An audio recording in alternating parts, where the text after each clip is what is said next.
right, so thank you very much for the opportunity to present some of the ongoing research that we're doing. What I'm going to present today is the culmination of several years of visits to the City Museum of Trogir to examine the remains of primarily very young individuals from the necropolis and Villa Rustica site at Trogir. These remains were recovered during excavations preparatory to development within the city of Trogir.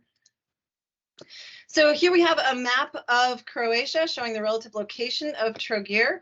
This was across the bay from the Roman site of Salona in Split, which was the administrative seat for the Dalmatian region.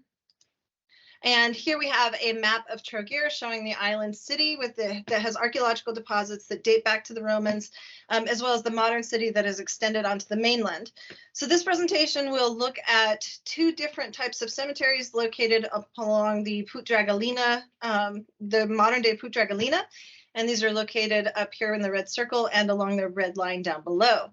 During various developmental projects, different parts of the necropolis and a possible Villa Rustica site have been excavated in 2011, 2016, and 2020.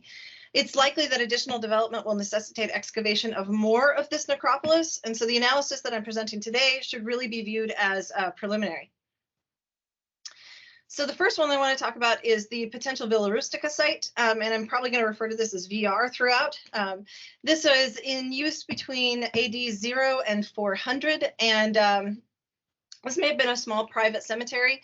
This represents the earliest Roman period graves that are documented within Trogir. So burials consist of interments of single or in a few cases multiple burials for the very young individuals. These were all found within amphorae, and none of these individuals were cremated. The Tragurium City Necropolis dates to roughly between 400 and 700 and was excavated in 2011 and 2020. So this is the western portion of the TCN that would have been located at the intersection of two Roman era roads. 2020 excavations revealed the first documented remains of burial plot walls, as well as both inhumations and cremations. Inhumations become more standard by about the 2nd century AD. Infant burials are present in early and late phases, but by the later use of this particular cemetery, it looks like it was primarily used as an infant and preterm burial ground. So while cremated older non-adults and adults were recovered from the necropolis and the Villa Rustica sites, here we want to focus solely on individuals under about the age of 6 months of age. We've chosen to focus on this particular demographic group for a couple of different reasons. First, the lack of cremation allows for a more thorough analysis and the use of metrics that may be more difficult or impossible with cremated individuals. And more importantly, the age at death indicates that all nutrition was maternally supplied for these individuals, either through the placenta in the case of preterm individuals or through breast milk for young infants. In this way, we can gain an understanding of maternal health as well as preterm and infant health measures. In total, the analysis included a total of 66 individuals of this age group that were sufficiently well preserved for bony surfaces to be scored. Since preservation differed significantly by individual, we scored each indicator separately. So we included a total of 51 individuals from the TCN and 14 from the Villa Rustica site. So for the paleopathological analysis, this was conducted by myself and Julianne Page in 2017, 2018, and 2022. Macroscopic analysis consisted of age at death estimation using your standard metrics and dental development, as well as scoring for pathological changes using database forms like you're seeing here. So in total, and along with a summary of everything onto a summary page. So in total, we had 3 preterm individuals, 36 perinates, and 27 infants for a total of 66 individuals overall. So for the Villa Rustica site, cribra orbitalia was present in all of the individuals. Each side was scored independently, but both left and right frequencies were 3 for 3. pH was also found in all individuals where cranial vault fragments could be scored. The same for porosity on the greater wing of the sphenoid. Additionally, increased porosity was seen on the maxilla, leading to perforations of the palatal roof, as seen here. And this presentation was not an isolated case, but represented a common expression of what we came to think of as typical pathological changes for individuals within this cemetery. For the TCN, 83% of individuals had CO, 97 presented with pH, and all had increased porosity on the greater wing of the sphenoid and supraspinous fossa of the scapula. Additionally, 93% had periosteal bone deposition on the ilium, and we had high frequencies of pathological changes throughout the long bones as well. The preterm individuals are less well represented, which is to be expected given the small sample size. Perinates exhibited no rib flaring where that could be scored, but half of the infants did exhibit rib flaring. Overall, there's no statistically significant difference between the VR and TCM pathological frequencies. They're both just kind of ridiculously high. So interpreting these very high rates of CO and pH and abnormal porosity and periosteal bone deposition becomes difficult for a couple of reasons. First, the small sample sizes when combined with somewhat spotty preservation means that we're unable to compare large enough groups to get a statistically meaningful sample size. So we're left with a qualitative analysis. This qualitative analysis shows that these individuals are experiencing very high levels of stress. Given the very young age at death for these individuals, all nutrition would have been maternally derived. So we are in effect getting a proxy view of maternal health. If mom is significantly stressed, she cannot pass along sufficient nutrition to her offspring. For the infants and the perinates at the VR and TCN sites, significant evidence of stress is present for both groups. And we can also look at environmental contaminants that can be passed along the placenta and through breast milk as well. So here, what I've done is compare published figures identified as probable scurvy from Chapman et al. 2016 to photos of the remains from the TCN and VR assemblages. The patterning of pathological changes in the individuals from both cemeteries is consistent with both rickets and scurvy, including increased porosity on the external wing of the sphenoid, sheet-like CO, pH, increased porosity on the suprascapular fossa, and periosteal reaction on the long bones.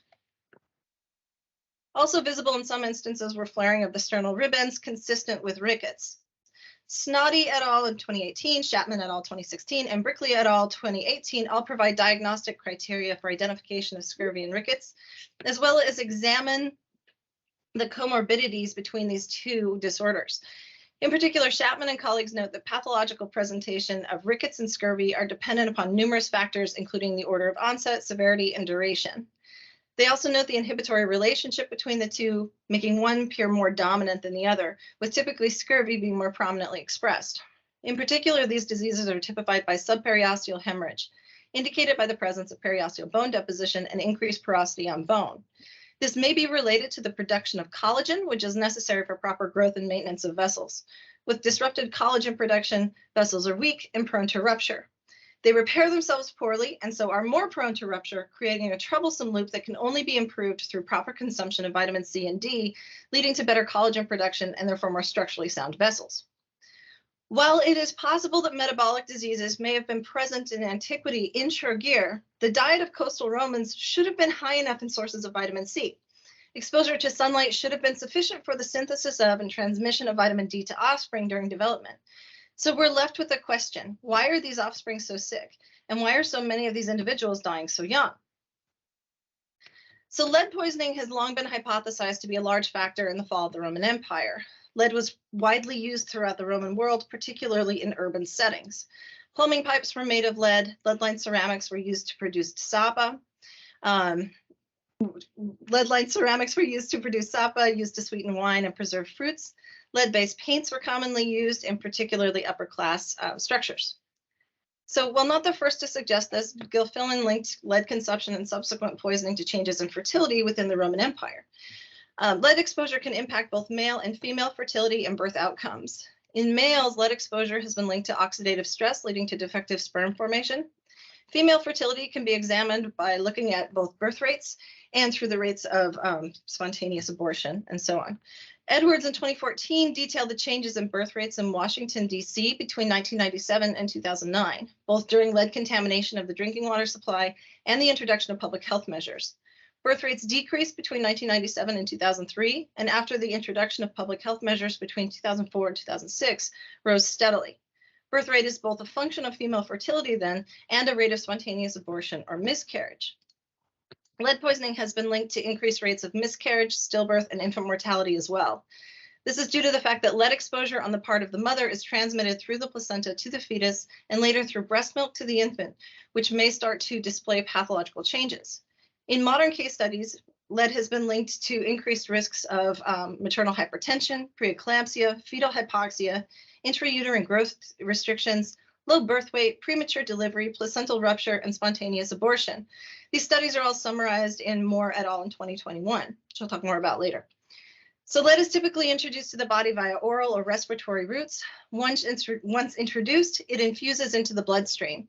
Some of the ingested lead is filtered through the body's waste stream, but not all. According to Needleman in 2004, lead's toxicity is related to its ability to compete with or mimic calcium, possibly explaining why bone becomes a storehouse for ingested lead.